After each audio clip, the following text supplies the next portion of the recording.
expose the real truth behind what's going on with P. Diddy and all the raids, lawsuits, and allegations. Check this out. Sacrificing Diddy, they said, nigga, you gotta take this shit, cause we can't be involved. But Diddy's smart. He filmed every fuck session. So he was fucking Clive and the motherfucking freak boy that run Universal Music Group. So he got them on some fuck tapes. Now that's why they raiding the house, because they got friends in Homeland Security and the feds. And they said, get in there and get them tapes from this nigga. He trying to blackmail us. That's what I believe is going on.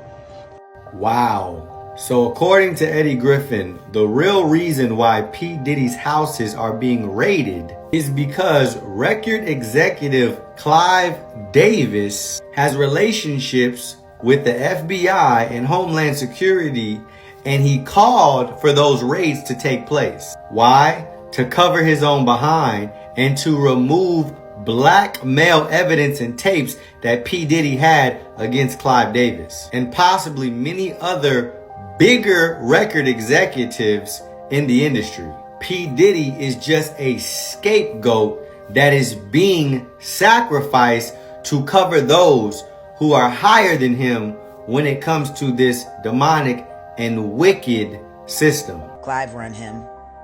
Diddy don't run himself. According to many in the industry, it was believed that in the 1994 meeting, Diddy actually got on his knees for Clive Davis and did some extracurricular activities for him. It is also alleged that Diddy would then end up secretly dating Clive during this time for 5 years. For years, this has remained an unconfirmed industry rumor that no one really had any proof of for the longest. Well, that all changed back in 2013 when Clive Davis himself wrote in his memoir that he was indeed a bi man who was into men and women, openly confessing that he had secretly dated many men within the industry. And because P. Diddy has blackmail against these bigger wigs and bigger record executives in the industry, they had to call Homeland Security, they had to call the FBI and have his houses raided to retrieve those tapes of blackmail. It makes sense to me, because how can P. Diddy be accused for so long of all of these crimes and all of these evil and wicked and dark things that he's involved in, but it's just happening now that he's being investigated and he's coming under fire? What made the difference from all of the years that we've heard allegations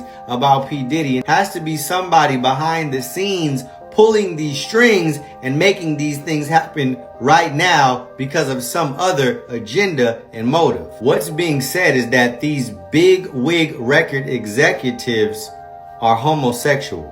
And what they make up and coming artists, aspiring new record executives and producers, what they make them do is carry out homosexual acts to get put in position and in place. Said, yo, Jay been trying to sign me. I'm like, yo, why wouldn't you sign?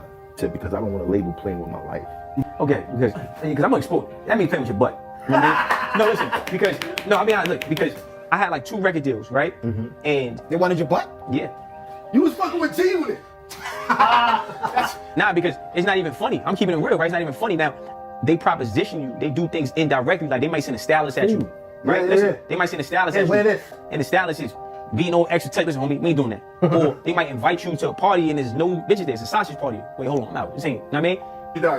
You can't make it to the real party because somewhere, if you're not a homosexual, they got a filtering out process. Yeah. So they send a stylist, they'll have you out and about because they trying to drug you. Like, I've been in studios with artists, famous artists, and I seen niggas take a bottle that wasn't theirs and they in the studio